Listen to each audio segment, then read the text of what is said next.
Hi there, this is Steve, Sweet Home Freedom. Mike Maloney just came out with his latest video showing how fraudulent the bookkeeping is for the U.S. government's finances.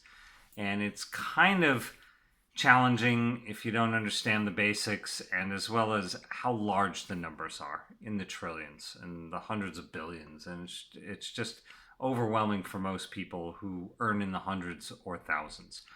Um, the issue is that for what he's explaining is that even at the moment we're half a trillion just for this year, and it isn't even over. We're half a trillion short for what they're planning to spend in the budget.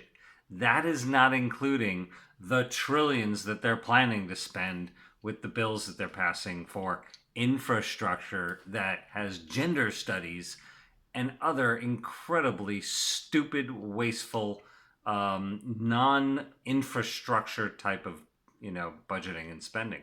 So where's that all going to come from? And he also goes over how back in the 90s when Clinton was president that there was supposedly a surplus, and he shows that the deficit kept growing. So there wasn't a surplus, there was less spent. And he goes, so if you have a certain income and you don't spend more than your income, but you spend less than your income, you still don't have a surplus if you're in debt. The debt wasn't paid off. They just spent less. But that isn't even really balancing the budget, especially with you're continuing to spend more and they still had to borrow more. So it's just really a mess, and it makes you wonder, what's the solution? Seeing that the guys from openthebooks.com, these guys are suing state and city governments to give them the bookkeeping that should be public record for anyone to see at any time, and showing how inefficient the government is. So currently the government could run on 90% less, and still probably get the basics done. But there is so much fraud, waste, and abuse that, it's easily, it runs out of control because we let it.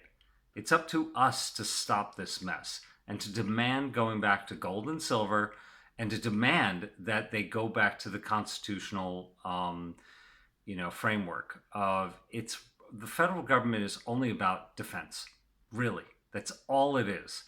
There really shouldn't be anything else that they do.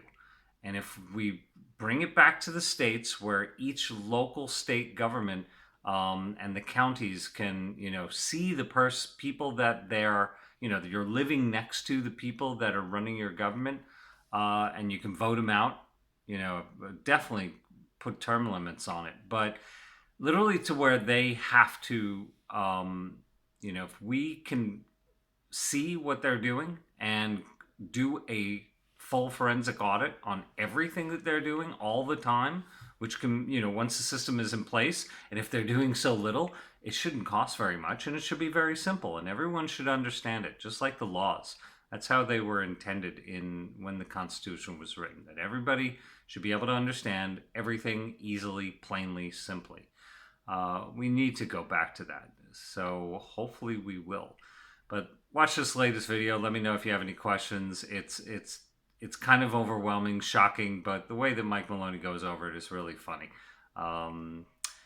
We got to educate ourselves and get back to simplicity with the finances of this country, or it's just going to get worse. And don't push it on to the next generation, because they're going to keep pushing it on and pushing it on. We got to deal with it. Hang tough. See you in the next one.